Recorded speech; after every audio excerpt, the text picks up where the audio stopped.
بسم اللہ الرحمن الرحیم وہی اسم و فعل و حرف، کلمہ اسم ہے، فعل ہے اور حرف ہے۔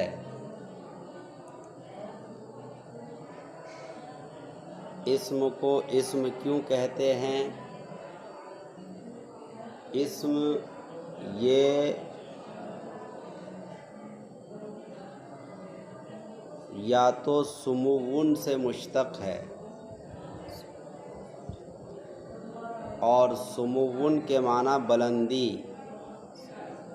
جیسے سما یسمو سمون، بروزن علا یعلو علون، دونوں کا معنی ایک، بلند ہونا۔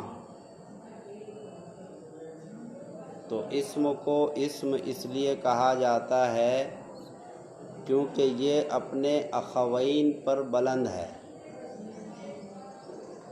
اپنے اخوین یعنی فعل اور حرف، ان دونوں پر درجے کے اعتبار سے بلند ہے، کیونکہ اسم مسند اور مسند الیہ دونوں ہوتا ہے، اور فعل صرف مسند اور حرف کچھ بھی نہیں، تو درجہ بلند ہوا کس کا؟ اسم کا۔ اسی لیے اسم کو اسم کہتے ہیں۔ یہ تو بصریین کے مطابق ہے، بصریین کہتے ہیں کہ یہ سمون سے نکلا ہے، اور کوفیین کہتے ہیں کہ اسم وسمن یا وسمن سے نکلا ہے۔ اس کے معنی ہے علامت۔ کیا معنی ہے؟ علامت۔ چونکہ اسم اپنے مسمى پر علامت ہوتا ہے، اس لیے اسم کو اسم کہتے ہیں۔ آئی بات سمجھ میں؟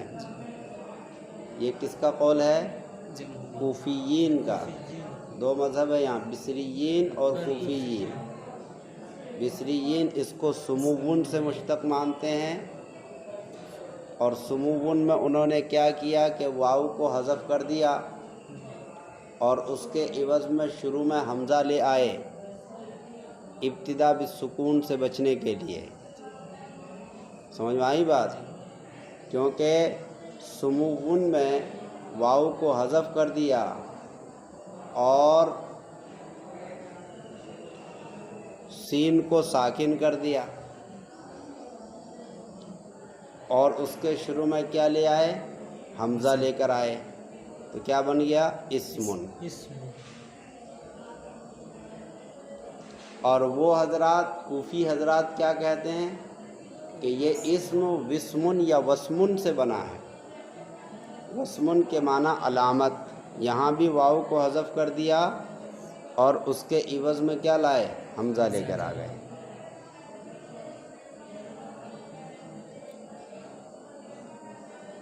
شرح جامی کے حاشیے میں لکھا ہے کہ سمون، سمون اور سمون تینوں پڑھ سکتے ہیں۔ اسم سمون سے نکلا ہے تو سمون بھی پڑھ سکتے ہیں۔ بعض لوگ پوچھ لیتے ہیں کہ اسم کس سے نکلا ہے، تو آپ اس کو بتا دیں کہ یہ سمون سے نکلا، ساتھ ساتھ اسی کو سمون اور سمون اور سمون بھی پڑھ سکتے ہیں۔ اس کے شرح جامی کے بین السطور میں یہ لکھا ہوا ہے مثلثۃ الفاء، فا کے مثلث کے ساتھ۔ سمجھ میں آئی بات؟ فا کلمہ جو ہے، سمون کا فا کلمہ کون ہے؟ سین ہے، لہذا سین کے مثلث کا مطلب تینوں اعراب۔ سمجھ میں آئی بات؟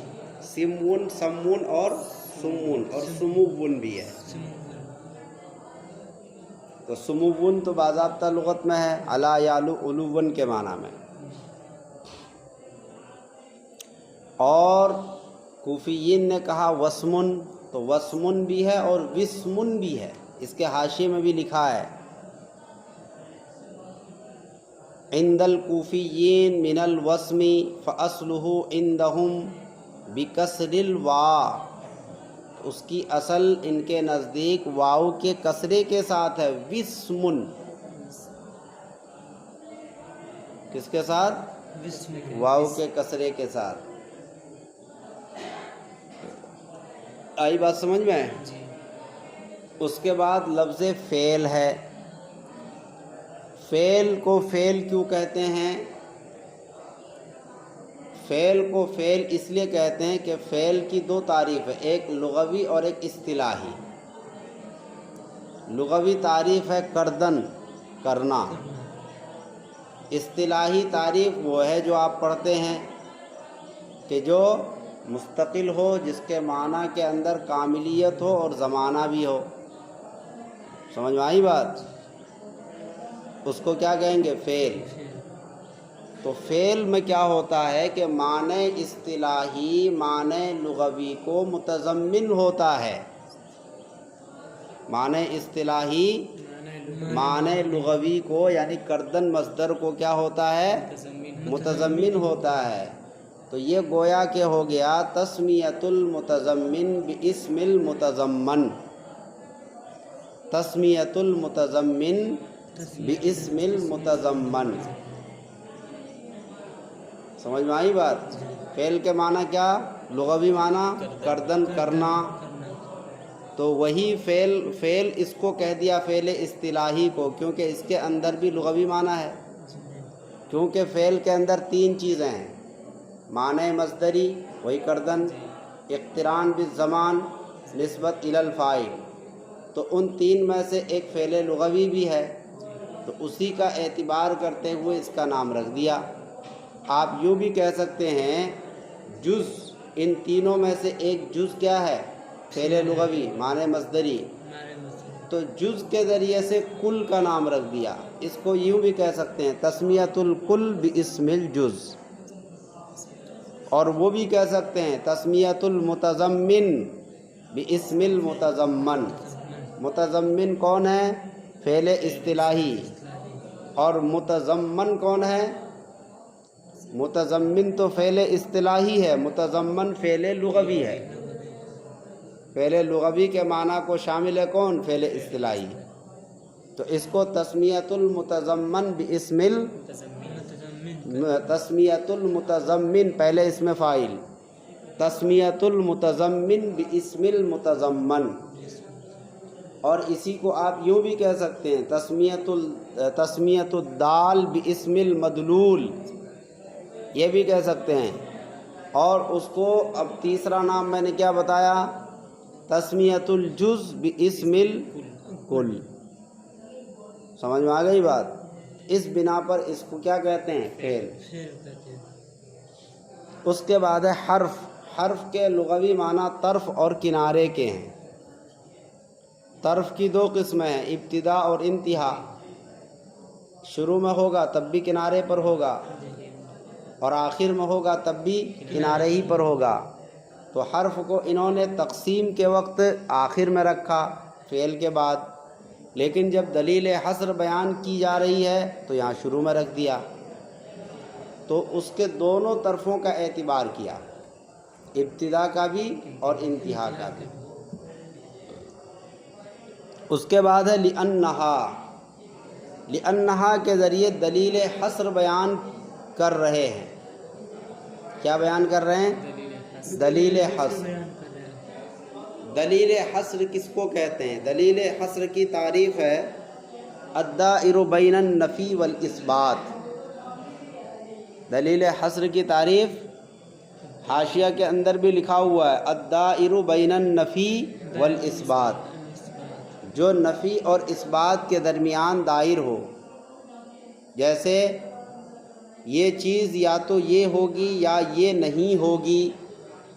تو دیکھو یہ ہوگی مثبت، یہ نہیں ہوگی منفی. تو اسی طرح یہاں بھی یا تو یہ ہے یا یہ نہیں ہے، اما اور او کے ذریعے بیان کیا جا رہا ہے. تو کیا تعریف ہو گئی دلیل حصر کی؟ الدائر بین النفی والاثبات، جو نفی اور اثبات کے درمیان دائر ہو. سمجھ میں آئی بات؟ جیسے یہاں کا اما ان تدل علی معنن فی نفسہا، یہ اس بات ہے، اور او لا، دیکھو لا آ گیا، یہ نفی ہے، تو نفی اور اس بات کے درمیان ہے، اس لیے اس کو کیا کہیں گے؟ دلیل حصر۔ یہاں اعتراض ہوگا کہ دلیل کے لیے دعویٰ کا ہونا ضروری ہے، تو دعویٰ کہاں ہے؟ پہلے دعویٰ ہوگا تب دلیل ہوگی، دعویٰ کہاں؟ جواب دے رہے ہیں کہ دعویٰ یہاں پر ہے کہ کلمہ 3 ہی قسموں پر منحصر ہے، یہ دعویٰ ہے۔ دعویٰ کیا ہے؟ کہ کلمہ 3 ہی قسموں پر، وہ کہا نا وہی اسم و فعل و حرف، اسی سے پتہ چلا کہ کلمہ 3 ہی قسموں پر منحصر ہے۔ پھر اعتراض ہوگا کہ آپ کو انحصار کیسے سمجھ میں آیا؟ منحصر آپ نے کہا 3 ہی قسموں پر منحصر ہے، انحصار کیسے سمجھ میں آیا؟ انحصار کا مطلب کچھ ہی چیزوں کو لے کر گھیر دینا کہ اس سے تجاوز نہ کر جائے۔ یہاں 3 قسموں پر اس کو گھیر دیا گیا، اب 3 سے یہ زیادہ نہیں ہو سکتا۔ تو آپ کو یہ کیسے سمجھ میں آیا کہ کلمہ 3 ہی قسموں پر منحصر ہے؟ تو اس کا جواب یہ ہے کہ ایک قاعدہ ہے۔ قاعدہ یہ ہے کہ محل بیان میں سکوت اختیار کرنا حصر کا فائدہ دیتا ہے۔ یہ قاعدہ بہت کام آئے گا، احادیث میں بھی کام آئے گا، بہت سی جگہ کام آئے گا۔ کیا؟ محل بیان میں سکوت اختیار کرنا حصر کا فائدہ دیتا ہے۔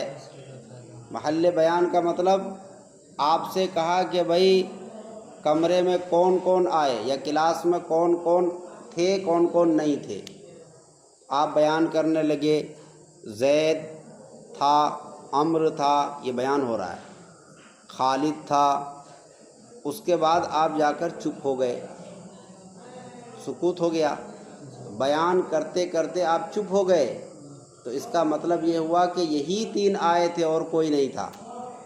اس سے حصر کا معنی سمجھ میں آیا کہ صرف، حصر کا مطلب صرف یہ 3 آئے تھے اور اس کے علاوہ باقی کوئی طالب علم درسگاہ میں نہیں آیا، اسی کو کہتے ہیں حصر، اور اسی کو انحصار بھی کہتے ہیں۔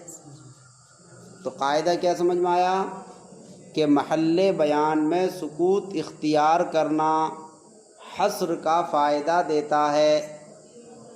یہاں مصنف بیان کر رہے ہیں وہی اسم، ایک بیان کیا، فعل دوسرے کو بیان کیا، حرف تیسرے کو بیان کیا، اب چپ ہو گئے مصنف، اب کیا ہو گئے؟ بیان کر کے چپ ہو گئے، اور آگے کسی کو نہیں بیان کیا کہ کیا کہتے ہیں کلمتن ہو یا اور کوئی ہو، کسی اور کو آگے بیان نہیں کیا، بس ان تینوں کو بیان کرنے کے بعد یہ خاموش ہو گئے۔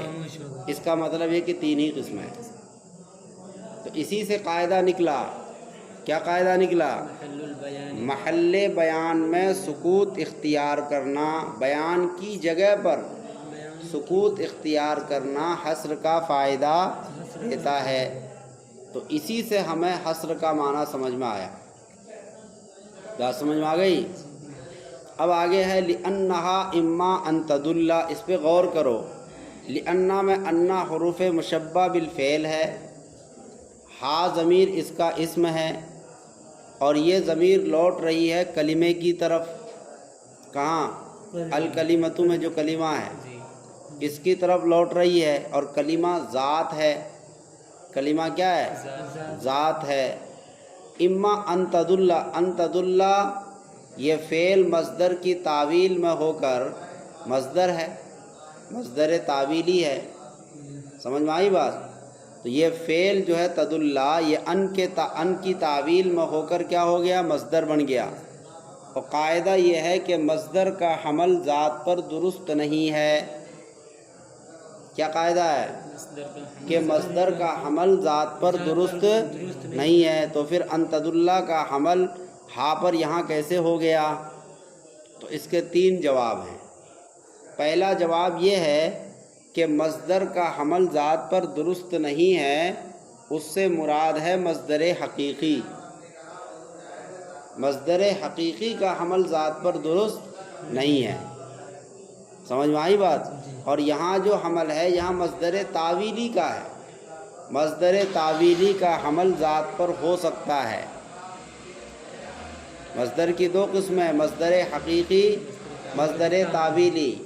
مصدر حقیقی کا حمل ذات پر نہیں ہو سکتا، لیکن مصدر تعویلی کا حمل ذات پر ہو سکتا ہے، اور یہ مصدر تعویلی ہے۔ ایک جواب ہو گیا۔ دوسرا جواب یہ ہے کہ لِأَنَّهَا سے پہلے لفظ شان محذوف ہے۔ لِأَنَّ شَانَهَا، لِأَنَّ شَانَهَا، تو شان بھی کیا ہے؟ مصدر، اور ان تدل بھی کیا ہے؟ مصدر، مصدر تعویلی۔ تو یہاں مصدر کا حمل ہو گیا مصدر پر، مصدر کا حمل ہو گیا مصدر پر، ذات پر نہیں ہوا۔ دوسرا جواب۔ تیسرا جواب یہ ہے کہ ان تدل سے پہلے من صفتھا محذوف ہے۔ دیکھو اوپر بین السطور میں لکھا ہوا ہے من صفتھا، لکھا کہ نہیں لکھا؟ اما کے بعد اوپر دیکھو اما من صفتھا، تو یہ کہہ رہے ہیں کہ ان تدل سے پہلے من صفتھا یہاں مقدر ہے۔ من صفتھا کیا ہے؟ محذوف ہے، اور وہ من صفتھا خبر مقدم ہے۔ سمجھ میں آئی بات؟ اور ان تدل یہ مبتدا مؤخر ہے، مصدر کی تعویل میں ہو کر یہ مبتدا مؤخر ہے۔ خبر مقدم مبتدا مؤخر سے مل کر اب جا کر کے یہ انا کی خبر ہے۔ سمجھ میں آئی بات؟ انہا میں جو انا ہے اس کی خبر ہے۔ تو اب یہ ڈائریکٹ مصدر کا حمل نہیں ہوا، یہاں تو جملے کا حمل ہوا۔ یہ تین جوابات ہو گئے۔ پہلا جواب کیا کہ مصدر کی دو قسمیں، مصدر حقیقی، مصدر تعویلی۔ مصدر حقیقی کا حمل درست نہیں، لیکن مصدر تعویلی کا ہے، اور یہاں مصدر تعویلی ہے۔ دوسرا جواب کہ لِأَنَّهَا میں لفظ شان محذوف ہے، لِأَنَّ شَانَهَا، اور شانہا یہ مصدر ہے، ان تدل بھی مصدر ہے، مصدر کا حمل مصدر پر درست ہے۔ تیسرا جواب یہ ہے کہ من صفتھا یہاں مقدر ہے جو خبر مقدم ہے، اور ان تدل مبتدا مؤخر ہے۔ بات سمجھ میں آ گئی؟ اس لیے کہ یا تو یہ کہ دلالت کرے گا ایسے معنی پر جو اس کی ذات میں ہے، یا دلالت نہیں کرے گا۔ اولا، اولا کا مطلب اولم تدل، یا دلالت نہیں کرے گا۔ اگر دلالت نہیں کرے گا تو وہ حرف ہے۔ الثانی الحرف، اولا سے مراد دوسری قسم، اور وہ دوسری قسم کیا ہے؟ حرف۔ اسی لیے اس کو کہا الثانی الحرف۔ دو صورتیں ہو گئی، یا تو لفظ اپنے معنی پر دلالت کرے گا ایک صورت، یا دلالت اولا کے تحت دوسری قسم، یا دلالت نہیں کرے گا، یہ دوسری قسم ہوئی۔ اسی کو انہوں نے کہا الثانی الحرف، دوسری قسم کیا ہے؟ حرف ہے۔ والاول اما ان یقترنا، پھر پہلی قسم کیا تھی؟ کہ لفظ اپنے معنی پر یا تو اپنی ذات پر دلالت کرے گا، یہ پہلی صورت ہو گئی نا۔ اما ان تدل علی معنی فی نفسہا، یا تو یہ کہ دلالت کرے گا ایسے معنی پر جو اس کی ذات میں ہے، یعنی اس کا معنی کامل ہے۔ آسان لفظوں میں یوں کہہ سکتے ہیں اس لفظ کا معنی کامل ہے۔ تو کامل ہے تو آگے پھر دو صورت۔ والاول پہلی قسم، اما ان یقترن باحد الازمنۃ الثلاثۃ اولا، یا تو یہ کہ تینوں زمانوں میں سے کسی ایک کے ساتھ ملا ہوا ہوگا یا نہیں۔ وہی معنی کامل، تینوں زمانوں میں سے کسی کے ساتھ ملا ہوا ہوگا یا نہیں۔ اگر ملا ہوا ہے تو وہ فعل ہے، اس لیے کہا الثانی الاسم، ملا ہوا نہیں ہے، دوسرے کو پہلے بیان کیا۔ ملا ہوا تینوں زمانوں میں سے کسی کے ساتھ نہ ہو تو وہ اسم ہے۔ والاول الفعل، اور پہلی قسم کیا ہے؟ فعل ہے۔ آسان لفظوں میں آپ کہہ سکتے ہیں کہ اسم اس کو کہیں گے جس کا معنی کامل ہو، اس کے اندر زمانہ نہ ہو۔ فعل اس کو کہیں گے جس کا معنی کامل ہو، اس کے اندر زمانہ بھی ہو، اور حرف کو کہیں گے کہ نہ تو اس کا معنی کامل ہو نہ زمانہ ہو، دونوں میں سے کوئی نہ ہو، یہ حرف ہے۔ بات سمجھ میں آ گئی؟ آگے وقد علم بذالک حد کل واحد منہا، علم علم سے نکلا ہے۔ علم اور معرفت میں فرق کیا ہے؟ علم کہتے ہیں کلیات کے جاننے کو، سمجھ میں آئی بات؟ علم کس کو کہتے ہیں؟ کلیات کا جاننا، تمام کلیوں کو جاننا، جزئی کو نہیں۔ جیسے انسان کلی ہے، حیوان کلی ہے، بس کلی کلی کو جاننا، سمجھ میں آئی بات؟ اس کی جزئیات اور اس کے جو افراد ہیں ان کو نہ جاننا۔ اور معرفت کہتے ہیں جزئیات کے جاننے کو، معرفت کس کو کہتے ہیں؟ جزئیات۔ یہ فرق ہے علم اور معرفت میں۔ بذالکا، ذالکا اس میں اشارہ بعید کے لیے ہے یا قریب کے لیے؟ بعید کے لیے، اور اس کا مشار الیہ ہے، یہی لأنہا دلیل حصر، تو دلیل حصر تو قریب ہے، پھر ذالکا بعید والا کیوں لے کر آئے؟ اس میں اشارہ بعید کیوں لائے؟ جب یہاں اس مشار الیہ قریب ہے تو اس میں اشارہ قریب والا لانا چاہیے، سمجھ میں آئی بات؟ تو یہ تو دور نہیں ہے، یہ تو قریب میں ہی ہے، پھر بعید والا اس میں اشارہ کیوں لائے؟ ذالکہ بعید کے لیے آتا ہے، اور دلیل حصر بعید نہیں ہے، قریب ہے۔ اس کا جواب یہ ہے کہ بعد کی دو قسمیں ہیں، بعد کی دو قسمیں ہیں، بعد مکانی، بعد رتبی۔ کسی چیز کا دور ہونا مکان کے لحاظ سے، جیسے کوئی بچہ بیٹھا ہے اس بلڈنگ میں تو مکان اور جگہ کے لحاظ سے وہ دور ہے، اور بعد رتبی کا مطلب یہ ہے کہ مکان کے لحاظ سے دور نہ ہو، مرتبے کے لحاظ سے دور اور بلند ہو۔ تو دلیل حصر جو ہے مکان کے لحاظ سے اگرچہ قریب ہے لیکن مرتبے کے لحاظ سے یہ بلند ہے کیونکہ اس کا درجہ بڑا ہے۔ جیسے قرآن میں الف لام میم، ذالک الکتاب لا، ذالکہ کا مشار الیہ قرآن ہی ہے تو وہ تو قریب ہے، پھر ذالکہ اس میں اشارہ بعید کیوں لائے؟ اس کے رتبے اور درجے کو ظاہر کرنے کے لیے کہ درجے کے لحاظ سے یہ کلام بہت اونچا کلام ہے، سمجھ میں آئی بات؟ تو یہاں بعد سے مراد کیا ہے؟ بعد رتبی، بعد مکانی مراد نہیں ہے، بعد رتبی مراد ہے۔ دیکھو اس سے قرآن بھی آپ کا حل ہو رہا ہے۔ دوسرا اعتراض ذالکہ پر یہ ہے کہ ذالکہ کا مشار الیہ محسوس ہوتا ہے، محسوس، جیسے یہ موبائل ہے یہ محسوس ہو رہا ہے، دکھ رہا ہے، اور دلیل حصر تو محسوس نہیں ہے، سمجھ میں آئی بات؟ غیر محسوس چیز ہے، دلیل حصر دکھنے والی چیز نہیں ہے، کہیں دکھتی ہو کہ صاحب یہ دلیل حصر ہے۔ انسان محسوس ہے، چھونے کے بعد پتہ چل جائے گا کہ یہ انسان ہے۔ یہ ڈیسک محسوس ہے، ٹچ کرنے کے بعد محسوس ہو جائے گا کہ یہ لکڑی ہے، لیکن دلیل حصر محسوس نہیں ہے، حالانکہ ذالکہ کا مشار الیہ کیا ہونا چاہیے؟ محسوس۔ اس کا جواب یہ ہے کہ محسوس کی دو قسمیں ہیں، محسوس حقیقی اور محسوس ادعائی۔ یہاں ہماری مراد محسوس سے محسوس ادعائی ہے، یعنی محسوس تو نہیں ہے لیکن محسوس ہونے کا دعویٰ کیا جا رہا ہے، محسوس ہونے کا دعویٰ کیا جا رہا ہے۔ اس کے بعد ہے حد۔ حد کے معنی ہے تعریف۔ حد کی دو قسمیں، حد منطقی، حد نحوی۔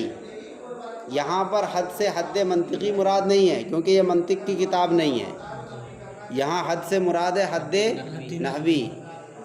حد منطقی میں حد کی چار قسمیں ہیں، حد تام، حد ناقص، رسم تام، رسم ناقص، وہ یہاں پر مراد نہیں ہے، بلکہ یہاں حد سے مراد ہے حد نحوی۔ اور حد نحوی کا مطلب یہ ہے کہ تعریف جامع اور مانع ہو، حد کا مطلب ہے تعریف، اور تعریف جامع اور مانع ہو، سمجھ میں آئی بات؟ جامع کا مطلب آپ کو بتا دیا تھا کہ اپنے تمام افراد کو جمع کیے ہوئے ہو، کوئی فرد باہر نہ گیا ہو، سب کو لے کر سمیٹے ہوئے ہو۔ اور مانے کا مطلب یہ ہے کہ باہر سے کسی کو آنے سے روکتا ہو، جو اس کا فرد نہیں ہے اس کو آنے نہ دیا جائے۔ آپ کے گھر میں جو لوگ رہتے ہیں انہی کو آنے دیا جائے گا۔ جو آپ کے گھر کا آدمی نہیں ہے آپ دروازے پہ اس کو کیا کریں گے؟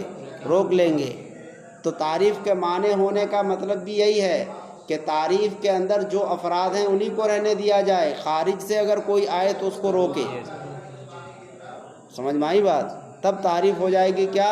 جامع اور مانع۔ یہاں پر مصنف علیہ الرحمہ نے طلبہ کی 3 قسمیں بیان کی۔ بعض طلبہ وہ ہوتے ہیں جو بڑے ذہین ہوتے ہیں، بعض طلبہ وہ ہوتے ہیں جو متوسط ہوتے ہیں، بعض طلبہ وہ ہوتے ہیں جو تیسرے درجے کے ہوتے ہیں، کند ذہن ہوتے ہیں، کمزور ہوتے ہیں۔ صاحب کافیہ ابن حاجب علیہ الرحمہ نے تینوں قسم کے طلباء کی رعایت کی۔ دلیل حصر بیان کیا، لأنہا وہاں سے لے کر کے الفعل تک یہ دلیل حصر ہے۔ دلیل حصر کے ذریعے ذہین طلباء کو سمجھانے کی کوشش کی جو فرسٹ نمبر کے طلباء ہیں۔ اور وقد علم بذالک حد کل واحد منہا، تحقیق کے جان لی گئی اس کے ذریعے ان میں سے ہر ایک کی تعریف۔ یہ ترجمہ ہے اس کا۔ اس کے ذریعے سے متوسط طلباء کو متنبع کیا کہ ارے بھائی تم لوگ سو تو نہیں رہے ہو، کلمہ اسم فعل اور حرف کی تعریف اوپر گزر گئی، اس کو سمجھ لو۔ یہاں پہ متنبع کیا، جیسے کہیں آپ سفر کر رہے ہیں، سفر کرتے کرتے حالانکہ اس کو پتہ ہے کہ جندل کہاں ہے، لیکن اس کو کہہ دیا کہ دیکھو بھائی جندل آ رہا ہے سمجھ لو، یعنی متنبع کیا جا رہا ہے۔ تو ایسے ہی یہاں وہ تعریف کو کچھ نہ کچھ جانتا ہے لیکن اس کو پتہ نہیں چلا، تو وقت علماء کے ذریعے سے اس کو متنبع کیا کہ دیکھو تعریف اوپر گزر گئی، دیکھ لو غور سے۔ یہ متوسط قسم کے طلباء کے لیے۔ اور جو کمزور طلباء ہیں اس کے لیے باضابطہ پھر الگ سے الاسم کہا۔ آگے الکلام کے بعد جو آگے ہے الاسم بڑا سا لکھا ہوا، الاسم ما دل علی معنی فی نفسہا، 2 لائن نیچے سے دوسری لائن میں۔ تو یہ باضابطہ پھر اسم کی تعریف کر رہے ہیں، حالانکہ دلیل حصر میں تعریف آ گئی اور وقت علماء کے ذریعے متنبع کر دیا، اس کے باوجود پھر باضابطہ اسم کی تعریف کر رہے ہیں ان طلباء کو مخاطب بناتے ہوئے جو کمزور ہیں۔ سمجھ میں آئی بات؟ تو ابن حاجب علیہ الرحمہ تینوں قسم کے طلباء کی رعایت کر رہے ہیں۔